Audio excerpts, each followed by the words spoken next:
दोस्तों, अगर आप भी शार्दुल ठाकुर केएल राहुल को बेहतरीन खिलाड़ी मानते हैं तो वीडियो को लाइक जरूर कीजिएगा। दोस्तों, दूसरे टेस्ट मैच के दूसरे दिन के खेल के अंतिम पलों में भारतीय गेंदबाजों के बाद बल्लेबाजों ने बाजी ही मार ली और कैसे अजिंक्य रहाणे, चेतेश्वर पुजारा, केएल राहुल, मयंक अग्रवाल के साथ साथ पंत की बल्लेबाजी के आगे पूरी अफ्रीकी टीम झुकती नजर आई, ये सब तो आपको बताएंगे ही। लेकिन उससे पहले आप सभी को क्या लगता है, दूसरे टेस्ट मैच को कौन जीतेगा, भारत या साउथ अफ्रीका? नीचे कमेंट सेक्शन में जरूर बताइएगा। दोस्तों, जोहानसबर्ग के मैदान पर बैक टू बैक 5 विकेट लेकर शार्दुल ठाकुर ने इतिहास ही रच दिया। इन आखिरकार कैसे शार्दुल ठाकुर ने अकेले ही आज अफ्रीकी टीम की कमर तोड़कर रख दी और 5 विकेट नाम करके बड़ा रिकॉर्ड बना दिया, ये सब तो आपको बताएंगे ही। लेकिन उससे पहले आप सभी को क्या लगता है, शार्दुल ठाकुर की गेंदबाजी को आप आज 10 में से कितने नंबर देंगे? नीचे कमेंट करके जरूर बताइएगा। दोस्तों, भारत और साउथ अफ्रीका की टीम के बीच में सीरीज का दूसरा टेस्ट मैच जोहानसबर्ग के मैदान में खेला जा रहा है।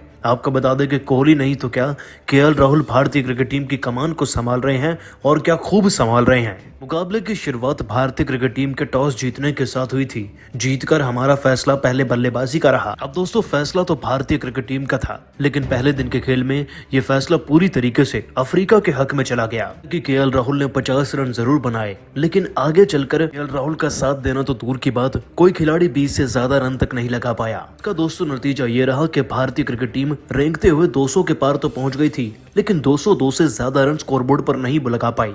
अब सारा का सारा मामला आज यानी कि दूसरे दिन पर शिफ्ट हो गया था। भारतीय गेंदबाजों को अपना दमखम दिखाना था। पहले दिन में तो केवल 1 विकेट हासिल हुआ था, लेकिन दूसरे दिन में हमें साउथ अफ्रीकी टीम को खदेड़ कर रख देना था। लेकिन दूसरे दिन की शुरुआत भी भारत के खिलाफ चली गई, क्योंकि मैदान में अब साउथ अफ्रीकी टीम जो कि 30 से 35 रन पर मौजूद थी, वो 90 तक पहुंच गई और एक भी विकेट नहीं गिरा। परंतु फिर पारी के 39वें ओवर में शार्दुल ठाकुर ने अपनी चमत्कारी गेंदबाजी से भारतीय क्रिकेट टीम को सबसे बड़ा विकेट दिलाया, जो कि मैच का टर्निंग पॉइंट भी साबित हो गया। 239वें ओवर की इस 5वीं गेंद को ठाकुर ने बड़ी ही शानदार तरीके से इन स्विंगर में तब्दील किया, जो कि डीन एल्गर के बल्ले का एज लेकर पंत के हाथों में चली गई। लेकिन ये तो ठाकुर की केवल पहली सफलता थी, अभी तो 4 और सफलताएं बाकी थी, जिससे कि भारतीय क्रिकेट टीम दबाव बनाने वाली थी अफ्रीका पर। अब ठाकुर नाम के तूफान के लिस्ट में पीटरसन का नाम आ चुका था, जो कि 62 रन बनाकर मैदान पर गोंद की तरह चिपक गए थे। उनका विकेट भारतीय क्रिकेट टीम के लिए इस इनिंग का सबसे बड़ा विकेट भी साबित हुआ। 43वें ओवर की 6ठी गेंद पर ठाकुर ने एक बड़ा शॉट मारने पर मजबूर कर ही दिया पीटरसन को, कि तभी लॉन्ग ऑन पर तैनात मयंक अग्रवाल ने यह आसान सा कैच पकड़ा और पीटरसन की पारी आखिरकार 62 रन पर समाप्त हुई। जीत में सबसे बड़ा कांटा बन सकते थे पीटरसन, और ठाकुर ने उन्हीं का विकेट लिया। एल्गर और पीटरसन 2 सेट खिलाड़ियों को खदेड़ दिया। लेकिन जरा रुकिए, क्योंकि शार्दुल ठाकुर के नाम की पिक्चर अभी तो मात्र सिर्फ शुरू हुई थी। पारी के 45वें ओवर में फिर ठाकुर ने डूसन को अपना शिकार बनाया। वो तो पंत को आसान सा कैच दे बैठे और अभी तो 2 और विकेट शार्दुल ठाकुर के नाम होने थे। आपको बता दें कि एल्गर और पीटरसन अगर सेट बल्लेबाज थे तो वेरिन भी मैदान पर सेट थे। 21 रन लगाकर अपनी टीम के लिए बड़ी पारी खेलने की दावेदारी वो घोषित कर चुके थे, लेकिन ठाकुर के आगे उन्हें भी घुटने टेकने पड़े। 64वें ओवर की आखिरी गेंद को एक बार फिर से ठाकुर ने एक खतरनाक इन स्विंगर में तब्दील किया। गेंद जाकर लगी वेरिन के पैड पर और वो LBW आउट दिए गए। इतना ही नहीं दोस्तों, इस मुकाबले में सबसे अहम कड़ी तो बवूमा थे। 60 गेंदों में 51 रन जड़कर बवूमा भी मैदान पर सेट हो चुके थे और भारतीय क्रिकेट टीम के खिलाफ अब एक तगड़ी लीड बनाने को तैयार थे, कि तभी ठाकुर द्वारा बाहर डाली गई गेंद को बवूमा भी छेड़ बैठे। गेंद उनके बल्ले का एज लेकर सीधा चली गई पंत के हाथों में और दोस्तों बवूमा भी 51 रन पर आउट हो गए। दोस्तों, जरा अंदाजा लगाइए, ठाकुर ने उन सभी खिलाड़ियों का विकेट लिया है जो कि कुल मिलाकर अपनी टीम के लिए 100 से 150 तक रन बना चुके थे, और शायद इसीलिए जोहानसबर्ग के मैदान में ठाकुर ने इतिहास ही रच दिया है।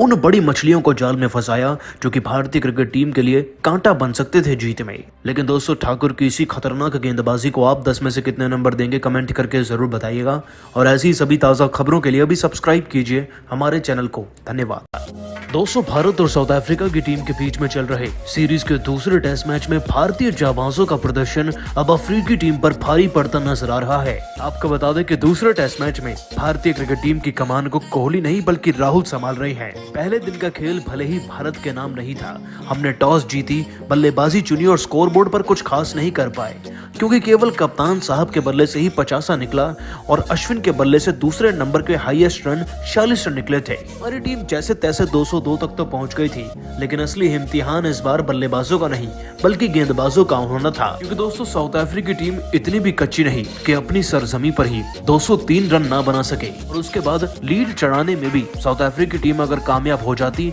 तो भारत पर दबाव या जीतने के चांसेस बहुत ही ज्यादा कम भी हो जाते। लेकिन आज भारतीय गेंदबाजों ने वाकई में वो कर दिखाया जिसके लिए उनको पूरी दुनिया में याद किया जाता है, या फिर यूं कह लीजिए कि खास तौर पर शार्दुल ठाकुर ने। दोस्तों अपनी दमदार गेंदबाजी के दम पर आज ठाकुर ने पूरी अफ्रीकी टीम को घुटने टेकने पर मजबूर कर दिया। पहला विकेट तो हमें पहले दिन के खेल में ही मिल गया था, लेकिन आज दूसरे दिन के खेल की शुरुआत भले ही भारत के नाम नहीं रही हो, परंतु 40वें ओवर में कप्तान एल्गर को कैच आउट कराकर शार्दुल ठाकुर ने जीत का विबुल बजा दिया था।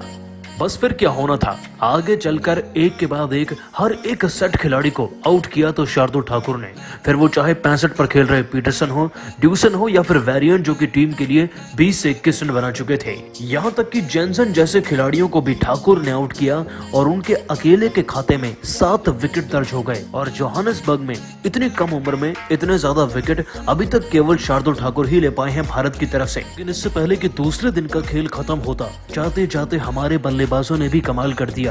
दोस्तों मैदान पर मयंक अग्रवाल और केएल राहुल ने दूसरी इनिंग्स में शुरुआत तो काफी अच्छी करी। एक बार फिर से मयंक अग्रवाल का आक्रामक रूप देखने को मिला। 5 चौके जड़कर 37 गेंदों में ही वो 23 रन पर पहुंच चुके थे, लेकिन राहुल का विकेट 8 रन पर गिरने के बाद मयंक अग्रवाल भी टूट गए।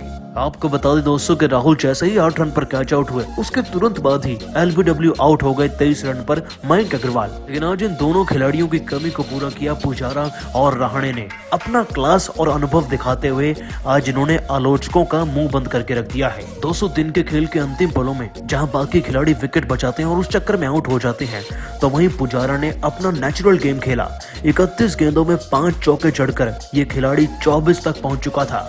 दूसरी तरफ रहाणे ने भी कई चौके लगाए और बड़ी तेजी से 10 से ज्यादा रन तो बटोर ही लिए थे।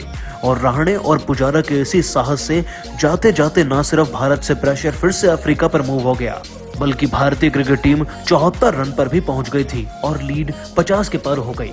दोस्तों ऐसी ही उम्मीद पंत से भी की जा रही है। वो मैदान पर आएंगे तो तूफानी बल्लेबाजी तो करेंगे ही, लेकिन आप सभी भारत के प्रदर्शन यानी कि ठाकुर की गेंदबाजी और बाकी खिलाड़ियों की बल्लेबाजी को 10 में से कितने नंबर देंगे नीचे कमेंट सेक्शन में जरूर बताइएगा। और ऐसी सभी ताज़ा खबरों के लिए अभी सब्सक्राइब कीजिए हमारे चैनल को। धन्यवाद।